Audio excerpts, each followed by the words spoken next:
Bonjour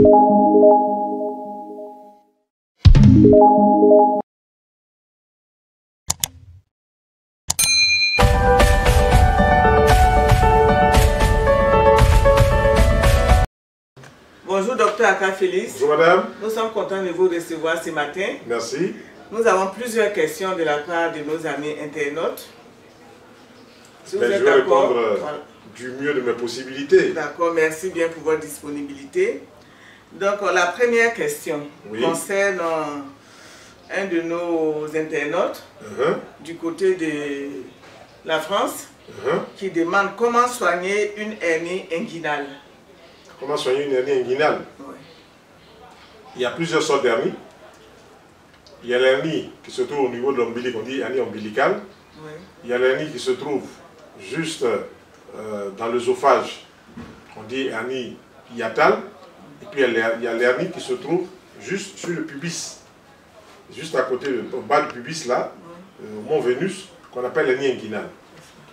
Une hernie d'abord, c'est un gonflement d'un organe, et ce gonflement de cet organe s'installe lentement, progressivement dans notre organisme, parce que tout simplement il y a des règles élémentaires que nous n'avons pas respectées.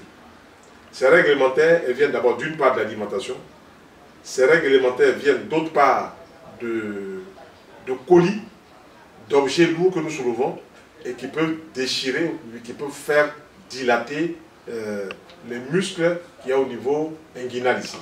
Qu'est-ce qu'il faut faire? Pratiquement, il faut poser de l'argile. Il faut poser de l'argile tiède sur ces parties-là. L'argile rose, l'argile verte, l'argile blanche. Il faut poser ça au moins 3 applications par jour.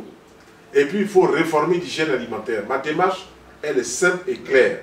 Tant qu'on n'apporte pas dans le corps les bons nutriments, les cellules ne peuvent pas fonctionner correctement.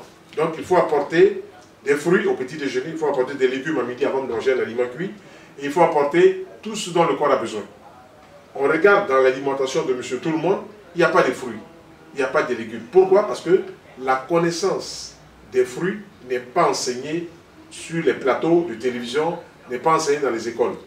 Il faut que les gens aillent faire un certificat d'études spécialisées en nutrition ou en diététique pour qu'on en parle. Et même encore là, il y a beaucoup d'erreurs qui se glissent parce qu'on ne voit pas du tout le lien entre un aliment et puis les problèmes de santé. Or, si on nous dit qu'on est constipé, il ne faut pas aller chercher le midi à 14 h, c'est l'alimentation. Qu'est-ce qu'il faut faire? Il faut donner des aliments qui vont faciliter le transit. Les aliments qui facilitent le transit, c'est tous les fruits, par exemple la banane, la papaye, la mangue sont des aliments qui facilitent le transit. Ensuite, les légumes, il faut les faire cuire. Oignons, carottes, concombres, tomates, céleri, poivrons, il faut les faire cuire et puis mettre un peu de sel gris et un peu d'huile d'olive. En les consommant, cela facilite le transit intestinal. Donc, dans la démarche de la remise en place du transit intestinal, il faut qu'il y ait de la fibre. Les fibres se trouvent dans les fruits, les fibres se trouvent dans les légumes. Donc, pour son hernie, s'il introduit suffisamment de fruits au petit déjeuner, en laissant le petit déjeuner classique de côté momentanément, s'il introduit des légumes en jus à midi et puis des légumes cuits dans les sauces qui vont accompagner le riz, ou les semoules de manioc, ou les semoules de couscous, ou les pommes de terre et tout ça, il va améliorer son état. Et puis chaque semaine, il choisit au moins un jour, au plus 2, pour ne manger que des fruits et des légumes crus à volonté. Voilà, c'est dans cette démarche-là qu'il va avoir gain de cause. Ok, merci docteur pour toutes ces informations. Merci. Est-ce qu'en plus du régime alimentaire, vous pouvez conseiller également des plantes? Là, des plantes. Les plantes dans le régime alimentaire, oui. Si quelqu'un, par exemple, mange une sauce, dans la sauce, il peut mettre des aubergines, dans la sauce, il peut mettre du gombo, dans la sauce, il peut mettre de la tomate, dans la sauce, il peut mettre de la carotte, dans la sauce, il peut mettre des concombres, dans la sauce, il peut mettre des poissons, ce sont des plantes. On dit plantes alimentaires. Voilà. Par exemple, le gombo, si le gombo est bien préparé, le gombo est une plante qui a des effets thérapeutiques. Son nom scientifique, c'est Hibiscus esculentus, donc c'est connu. Alors, on peut utiliser le gombo, on fait une sauce gombo. Mais la sauce gombo que nous proposons, c'est une sauce gombo avec des légumes dedans. Dans la sauce gombo, il faut qu'il y ait des carottes. Dans la sauce gombo, il faut qu'il y ait de l'ail. Dans la sauce gombo, il faut qu'il y ait de l'oignon. Dans la sauce gombo, il faut qu'il y ait des concombres. Dans la sauce gombo, il faut qu'il y ait des poivrons. Dans la sauce gombo, il faut qu'il y ait des céleri. Voilà une sauce gombo qui sera enrichie de légumes et qui vont faire du bien à tout l'organisme. Donc, dans cette démarche-là, si on introduit des légumes, les aubergines aussi font du bien. Mais si on fait une sauce gombo où il n'y a même pas un oignon, il n'y a même pas ceci, et puis, quand vous regardez les sauces gombo, les gens ajoutent d'autres choses. Ils font une sauce gombo, ils mettent de la graine dedans. Ils font une sauce gombo, ils mettent de l'arachide dedans. Donc, on ne peut plus parler de sauce gombo. Voilà. On pourrait dire une sauce multi, machin truc. Voilà. Il faut que les gens rentrent dans la démarche. Quand on mange une sauce tomate, il faut qu'on sente la sauce tomate. Quand on mange une sauce gombo, il faut qu'on sente la sauce gombo. Quand on mange une sauce arachide, on sent la sauce arachide. Mais nous, notre réforme que nous proposons, c'est d'introduire des légumes dans toutes les sauces. En ce moment-là, le régime alimentaire est réformé et le tube digestif se plaît et se complaît à manger ces choses qui sont bien équilibrées. Merci, docteur. Merci. Il y a un internaute qui nous pose la question suivante. Pouvez-vous nous expliquer ce que c'est que les mauvaises ondes?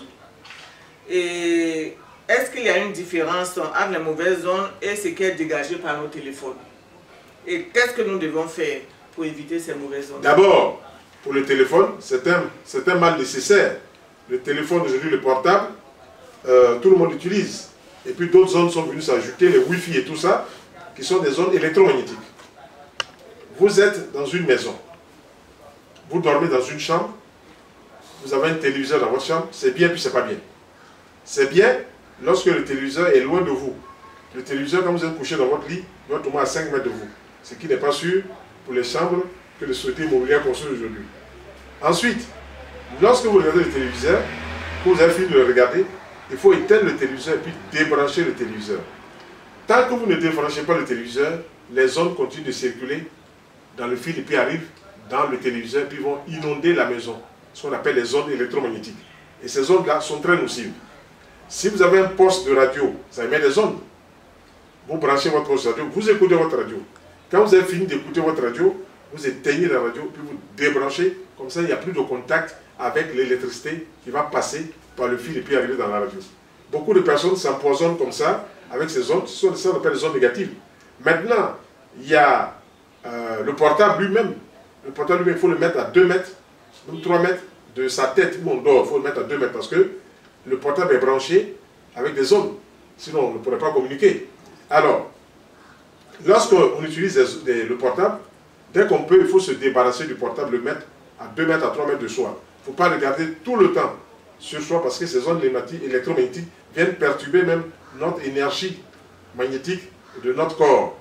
Et des expériences ont été faites où on a mis 6 portables et puis au milieu on a mis des grains de maïs. Donc, à intermittence de toutes les 15 minutes, les gens appelaient sur le portable, les 5-6 portables qui étaient là, et à un moment, les maïs se cassaient. Pof! Pof! C'est les ondes qui arrivent, qui viennent sur le portable, qui ont cassé. On a mis aussi des œufs au milieu de ces portables-là. On a téléphoné comme ça pendant 6 heures de temps. À la fin de ces 6 heures ou 7 heures de temps, quand les gens ont pris les œufs, les œufs étaient cuits. Donc ça vous montre la dangerosité de ces ondes. Donc comme on ne peut pas se passer de cela, quand on a le portable, il faut le mettre à 2 mètres, à 3 mètres loin de soi. Et puis l'utiliser au moment où on en a besoin. Voilà. Donc on peut travailler comme ça à éviter ces ondes négatives. Voilà ce que je voulais dire par rapport. Et puis il y a aussi le four à micro-ondes. Les fours à micro-ondes, si vous avez un four à micro-ondes dans la pièce à côté, le four à micro-ondes étale ses vibrations négatives sur 4 à 5 mètres à votre maison. Donc, vous avez votre four à micro-ondes à la cuisine, les ondes, quand vous les allumez, traversent, viennent jusque dans votre salon à 4 à 5 mètres. Donc, qu'est-ce qu'il faut faire? Quand vous utilisez le four à micro-ondes, il n'y a pas de problème. Mais dès que vous avez fini d'utiliser le four à micro-ondes, il faut débrancher et puis couper la source d'arrivée. Voilà, c'est comme ça qu'on peut éviter les ondes négatives. Voilà. Merci docteur pour toutes ces informations. Il y a une internaute qui nous demande, j'ai 18 ans, je ne parviens plus à retenir mes urines. Qu'est-ce que vous me conseillez? Je ne sais pas si on appelle ça le ténesme, envie constante d'aller faire pipi. Ce qu'il faut faire, il faut réformer l'alimentation. Je ne crois pas à une incontinence urine, bien que ça peut arriver. Hein.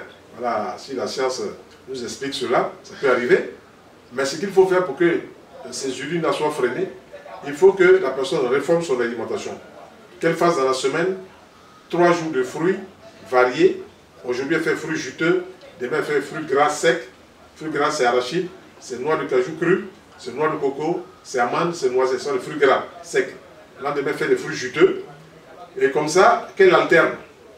Et puis, elle fait ça sur un mois. Ensuite, à midi et le soir, il faut qu'elle introduise des légumes, soit sous forme de jus, des carottes, des oignons, des concombres, tout ça pour la circulation, pour les veines, avant de manger un plat cuit.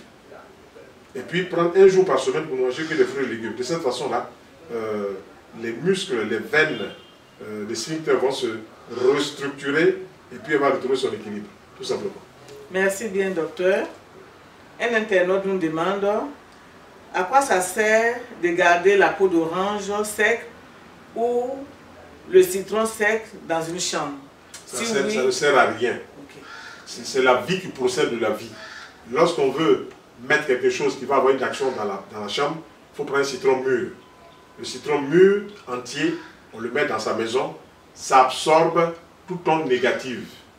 Ou bien on met du sel, ou bien on met du citron, ça absorbe toute onde négative. Et chaque 5 jours, il faut jeter le citron dans la poubelle, il faut verser le sel dans le toilette, le WC, tirer, puis remettre une autre sel, ou bien remettre un autre citron. Quand vous voyez dans une voiture, les gens mettent du citron, ça sèche, il faut jeter. C'est fini. Ça a fini son temps de travail. Voilà. Quand vous gardez là, c'est comme si vous gardez les ondes négatives. Il faut jeter. Voilà. Quand par exemple dans une maison on met des fleurs naturelles, c'est mieux que de mettre des fleurs artificielles. Les fleurs naturelles dégagent de l'énergie. Si on dit les plantes sont nos amis. Vous mettez par exemple de l'orchidée blanche, violette ou jaune dans la maison, ça attire le bonheur. Ça c'est connu. Vous mettez par exemple la plante qui se trouve juste à côté de la porte d'entrée là, le tracénat, voilà, comme on appelle la canne de Moïse, ça attire aussi de bonnes vibrations. Vous mettez d'autres plantes, par exemple la rose, ça attire l'amour. Il ne faut pas mettre des fleurs qui sont séchées ou des fleurs qui sont en plastique. Voilà, ça n'apporte rien dans la maison. Merci docteur. Un internaute nous demande comment soigner naturellement l'anémie. L'anémie, c'est quoi? On prend le sang et on se dit que pour 1 litre de sang, on doit avoir une certaine quantité de globules rouges. Si ces globules rouges ne sont pas en cette quantité, on dit on parle d'anémie. Maintenant, la médecine va dire, ou le laboratoire va dire, anémie macrocytaire, ou bien anémie microcytaire, monochrome. Ça veut dire quoi? Que la personne manque de fer. Pour récupérer le fer, il faut prendre la betterave rouge. Pour récupérer le fer, il faut prendre le persil.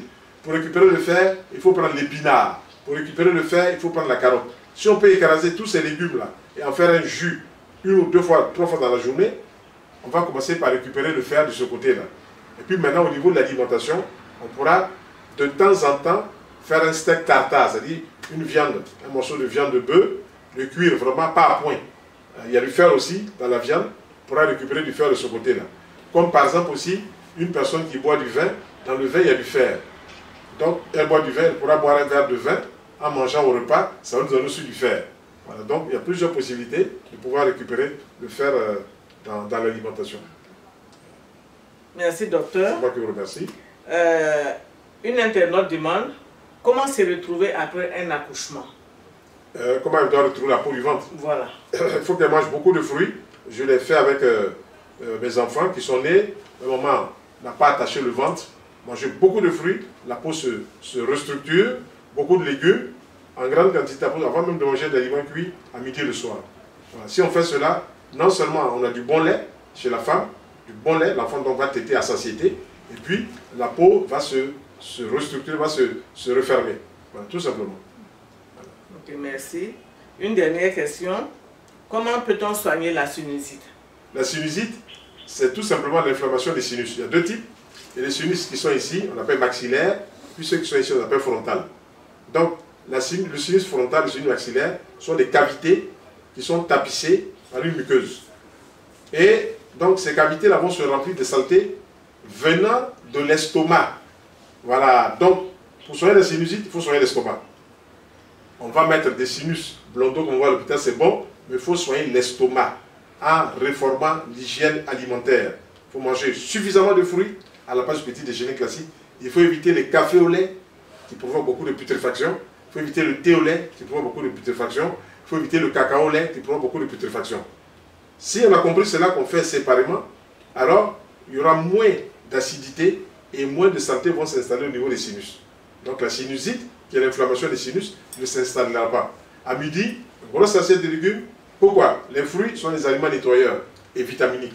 Les légumes crus sont des aliments nettoyeurs et vitaminiques. Si on mange ces légumes-là, en même temps qu'on se nettoie, en même temps on se soigne, parce qu'on apporte des vitamines, les sels minéraux, les oligo-éléments. Donc c'est la méthode vraiment la plus élémentaire, la plus simple qu'on peut comprendre pour aider tous ceux qui posent des problèmes de santé. La naturothérapie ne prétend pas soigner tout, mais la naturothérapie a son mot à dire dans tout ce qu'on voit actuellement comme maladie. Parce que l'expérience montre que l'alimentation est vraiment faussée au départ. Donc, ce sont des erreurs criardes. Il faut corriger cela. Et c'est ce que vous m'avez donné l'occasion d'exprimer sur votre chaîne. Je vous remercie parce que ça permet d'apporter une aide assez profonde à ceux qui veulent réformer leur façon de vivre. Voilà, je vous remercie. Merci, docteur. À très bientôt. À très bientôt. Merci.